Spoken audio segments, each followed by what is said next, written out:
Halo, kembali lagi dengan saya Tevis dengan video tutorial gitarnya. Pada video kali ini kita akan belajar chord mayor yang terakhir yang sering dipakai, yaitu chord B. Chord B, ya. Nah, jadi di dalam chord ini itu banyak sekali yang kesusahan. Karena apa? Karena jari telunjuk dan jari tengahnya jaraknya lumayan jauh. Oke, kita belajar bersama Galena Betasris. Masih belum ada ya Galena, sabar. Kemungkinan masih seminggu atau 2 minggu lagi dari sekarang. Jadi harus bersabar aja karena harganya juga murah banget. Di bawah 1 juta, di bawah 800, di bawah 900.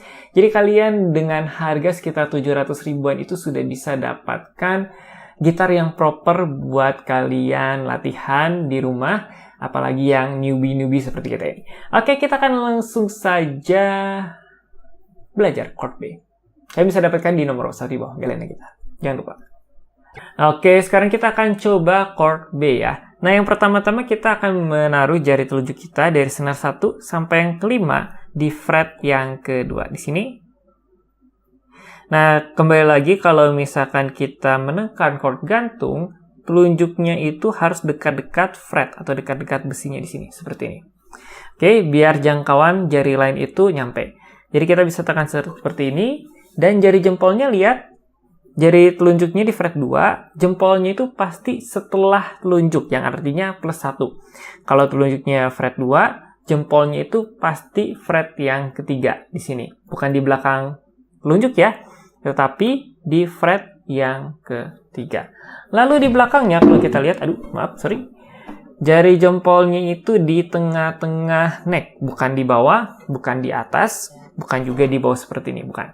Tapi di tengah-tengah neck posisinya, dan ingat posisinya kalau kalian lihat dari depan, itu plus 1 dari telunjuk. Kalau telunjuknya fret 2, berarti jempolnya fret yang ketiga. Oke, kita akan lanjutkan dengan jari yang lain. Ingat, kalian harus latihannya kuat dulu ya. Nah, telunjuknya bisa seperti itu. Nah, untungnya di chord B ini nggak sesusah sebenarnya chord F. Chord F itu lebih banyak yang harus ditekan untuk jari telunjuknya. Kalau F itu senar 6, 2, dan 1. Nah, kalau chord B ini bisa diakalin karena dia hanya menekan chord 1 dan chord 5. Salah, bukan chord. Senar 1 dan senar yang kelima. Oke, kita lanjutkan dengan jari tengah kita. Jari tengah kita ini agak di-stretch ya. Agak di-stretch, agak ditarik.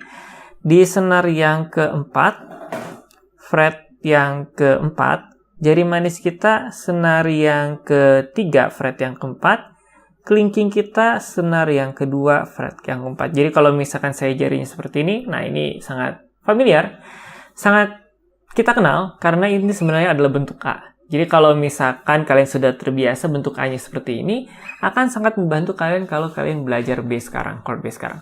Oke, jadi jari telunjuknya seperti apa? Nah, lihat tangan saya ya, dia lebih dekat ke badan kita, bahkan ini sampai nempel ke perut saya ya, ke pinggang saya.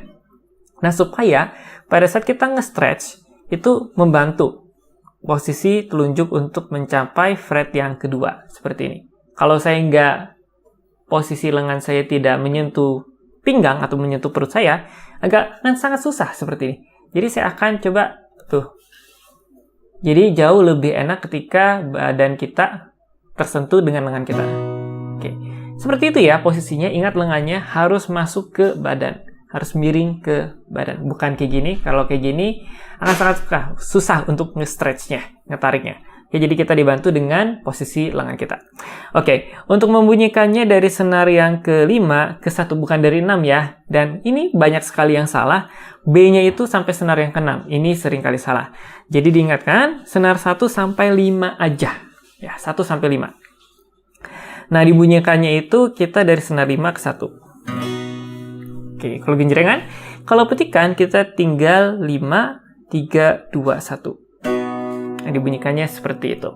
Oke, tips untuk di chord B ini karena jaraknya jauh dari telunjuk ke tengah, itu kalian bisa fokuskan tenaga kalian itu di telunjuk bagian atas dan bagian pangkal. Jadi sebenarnya untuk yang di 2, 3, dan keempat, tenaganya itu tidak terlalu besar. Jadi ini semacam kalian seperti ini. Nah, kalian tinggal capit gitu. Nah, jadi senar yang 2, 3, 4-nya itu sebenarnya tenaganya nggak terlalu besar ya.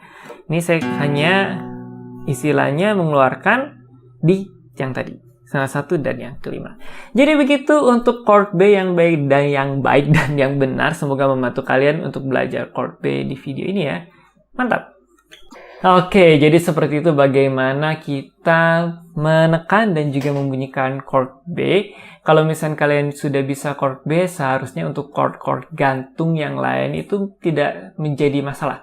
Karena menurut saya chord B itu yang paling susah sebenarnya di antara chord-chord gantung yang lain untuk pemula.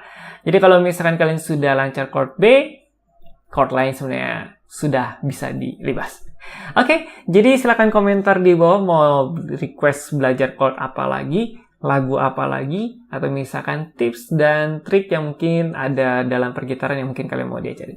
Oke, sampai jumpa di video-video berikutnya. Bye!